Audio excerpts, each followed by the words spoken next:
Vamos a otro tema. El alza en los precios de las bencinas en Chile se arrastra por 29 semanas consecutivas. Para enfrentar este incremento, la Comisión de Hacienda de la Cámara de Diputadas y Diputados comenzó con la tramitación para rebajar a la mitad el impuesto específico a los combustibles. Analizamos esta propuesta, los efectos que podría tener junto a Michelle Lavé, economista jefe de Dominus Capital. ¿Cómo está, Michelle? Muchas gracias por acompañarnos. Bienvenida. Gracias a ustedes por la invitación. Muy buenos días. A ver, primero hagamos un contexto de esta seguidilla o esta tendencia ya bien concreta de las alzas en los precios de los combustibles en nuestro país. Se deben en parte, como siempre, a el alza del precio internacional del petróleo, pero hay otros elementos que podrían ir justificando que estas alzas, estos aumentos sigan las próximas semanas. Tiene que ver directamente con el mercado internacional. Aquí hay dos factores que han hecho subir en forma muy importante el precio del petróleo y obviamente con ello el precio de sus derivados. Uno de ellos es el hecho de que posterior a que se anuncian las vacunas y que ya los países, especialmente empieza China, a recobrar la normalidad, empieza a aumentar en forma importante la demanda por combustibles. Por otro lado, los países OPEC y OPEC+, ¿no es cierto?, deciden no aumentar la producción y mantener las restricciones, y eso ha generado que se mantenga una estrechez de oferta y demanda que ha permitido que el precio vaya subiendo. Si a eso le agregas que hay un exceso de liquidez en el mundo dado por los planes de los bancos centrales para evitar que en el fondo se produzcan mayores problemas económicos por la crisis sanitaria y que por lo tanto permiten mantener las tasas de interés bajas para que las empresas se puedan endeudar y así no quebrar.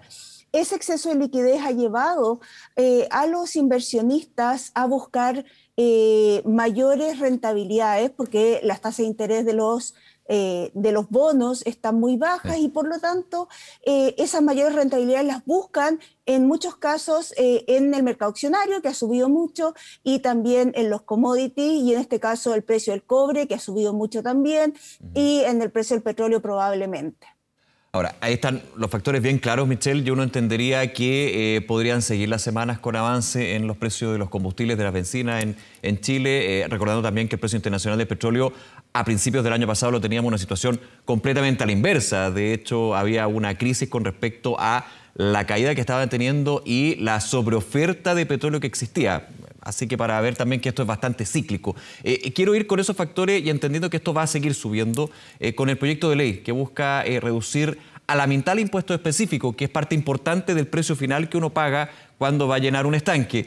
Primero, tu evaluación con respecto a este proyecto y si es positivo o negativo dentro del marco general.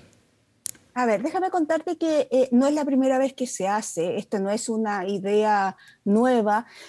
Para la crisis financiera internacional, que en ese caso estaba Bachelet en el gobierno, se hizo exactamente lo mismo, se rebajaron los impuestos específicos y subieron en el momento que empezó a mejorar la economía post-crisis. Esto es algo que se ha hecho antiguamente, no tiene mayores efectos más que en recaudación fiscal. Sin embargo, hoy día la situación fiscal de la economía chilena es muy diferente a la que existía en ese momento. Hoy día, fruto de la situación sanitaria y a la vez muy presionado por la política, se están entregando muchas ayudas a la población, y esas ayudas lo que han generado finalmente es que el déficit fiscal corriente, o sea, la plata que tiene que pedir prestado a Chile porque no le alcanza con los ingresos que genera en el año para poder gastar, alcanza aproximadamente un 10% del PIB, o va a llegar al final de año a aproximadamente un 10% del PIB. Por eso, cuando uno está pensando en rebajar el impuesto específico a las bencinas y al diésel, porque son a los dos, cuesta un poco pensar cuáles son los efectos. Primero, porque claramente el tema de las bencinas está todavía, no están en niveles normales en términos de que todavía hay zonas con cuarentenas y por lo tanto con restricciones a la movilización. Y en ese sentido no sé si esta ayuda llega a la población final en forma demasiado importante. Segundo, la gente que utiliza bencina no es la gente, si uno quiere focalizar el impuesto, no es la gente que más necesita los recursos. La gente que más necesita los recursos utiliza el Transantiago, en el caso de Santiago, y utiliza, ¿no es cierto?, locomoción colectiva, Michelle, y eso ya está subsidiado. Sí, ¿estás de acuerdo? En ese punto se ha hablado de que esta medida podría ser regresiva, porque finalmente los que tienen mayores ingresos son los que gastan más benzina, pero ahí también considerando que hay un costo que igualmente puede ser favorecer a las pequeñas empresas, también a las empresas unipersonales que podrían ver en esto un beneficio. O sea, depende de la realidad, puede ser regresivo, pero también hay algunos que les caería muy bien dentro de la situación. Sí, en general uno cuando habla de regresivo o no regresivo no significa que no haya alguien que se beneficie, que necesite los recursos, sino que habla en términos generales, en términos promedio. Y en términos promedio, rebajar el impuesto a las gasolinas es definitivamente algo regresivo. Lo que pasa es que no existe relación entre impuestos a las gasolinas e impuestos al diésel. El impuesto a las gasolinas e impuesto al diésel en el mundo son impuestos verdes y por lo tanto el impuesto al diésel es mayor que el impuesto a la gasolina en el mundo. Claro, aquí hay una diferencia y quiero que, perdona Michelle, creo que es interesante, me quiero quedar un segundo con eso. Tú dices, a nivel internacional cuando se fija un impuesto específico, digamos, a los combustibles, al petróleo, es un impuesto verde para desincentivar, por ejemplo, el uso de automóviles.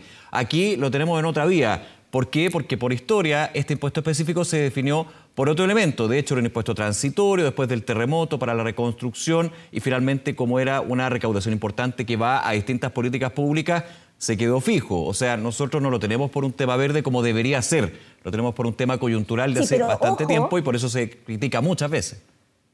Sí, pero ojo porque cuando se crea este impuesto en el año 85, después del terremoto del año 85, el impuesto a las gasolinas y al diésel eran iguales.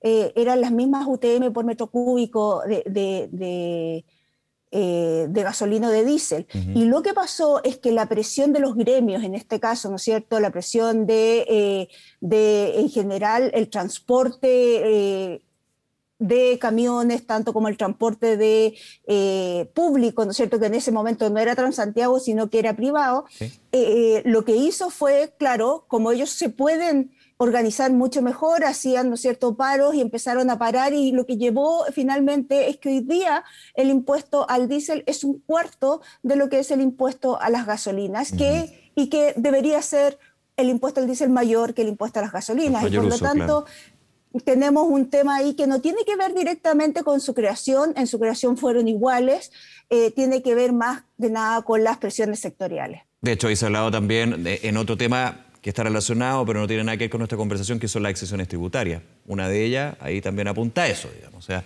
es bien difícil. A ver, estamos viendo los distintos elementos de este proyecto y por un lado, habría una menor recaudación fiscal. Eso es evidente en tiempos donde justamente se necesita lo contrario para las distintas ayudas y los distintos beneficios. Hablábamos del concepto general de regresividad, pero de alguna manera esta discusión siempre ha estado presente. Michelle, lo hemos conversado también muchísimas veces sobre el impuesto. Aquí se plantea reducirlo a la mitad. Algunos han dicho eliminarlo de frentón. En una situación distinta, sin pandemia, sin estrechez fiscal, tampoco se le ha puesto el cascabel al gato, digamos, desde lo bueno y lo malo que puede ser la medida. Sí, es que no, en general, cuando los impuestos son tan recaudadores como es este impuesto, es difícil que cualquier gobierno de cualquier ala, de cualquier tipo, ¿no es cierto?, esté dispuesto a ceder los recursos que corresponden al impuesto. ¿Cuánto se recauda? ¿Tú tienes el dato de cuánto, perdona, se recauda actualmente con el impuesto específico? Es que actualmente está muy distorsionado por el tema de la pandemia. Es el punto. Sí, y por lo tanto yo estuve mirando los datos hacia atrás y ha variado mucho, así que la verdad es que el dato está un poco, hoy día es un poco heterogéneo y probablemente el Ministerio de Hacienda podría hacer un cálculo mejor de lo que puede ser a futuro. Pero lo cierto es que, claro, uno de lo que debería pensar en un mundo perfecto, si quieres llamarlo de alguna manera, es que este debería ser un impuesto verde en el sentido de eliminar una externalidad que genera la contaminación con estos combustibles.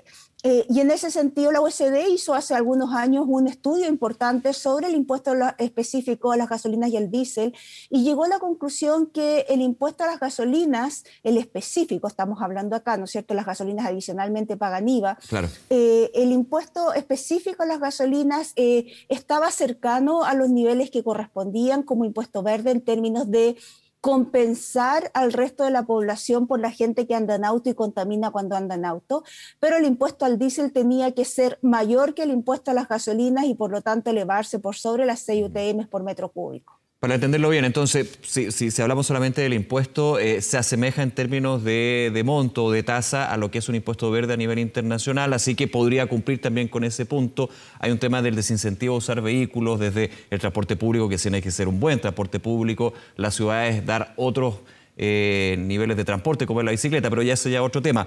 A tu juicio, ¿se mantiene una tasa que es bastante en línea con los impuestos verdes? El problema, digamos, es la diferencia de metal que existe entre diésel y combustible, claro, en este caso. Petróleo. O sea, el impuesto a las gasolinas es un impuesto que está a nivel de los impuestos verdes. Ya. O sea, sería un impuesto verde, pero está al nivel. Eso lo tenemos. Exactamente. Claro, pero el impuesto al diésel claramente está muy desviado, no tiene ninguna relación con los impuestos verdes a nivel internacional.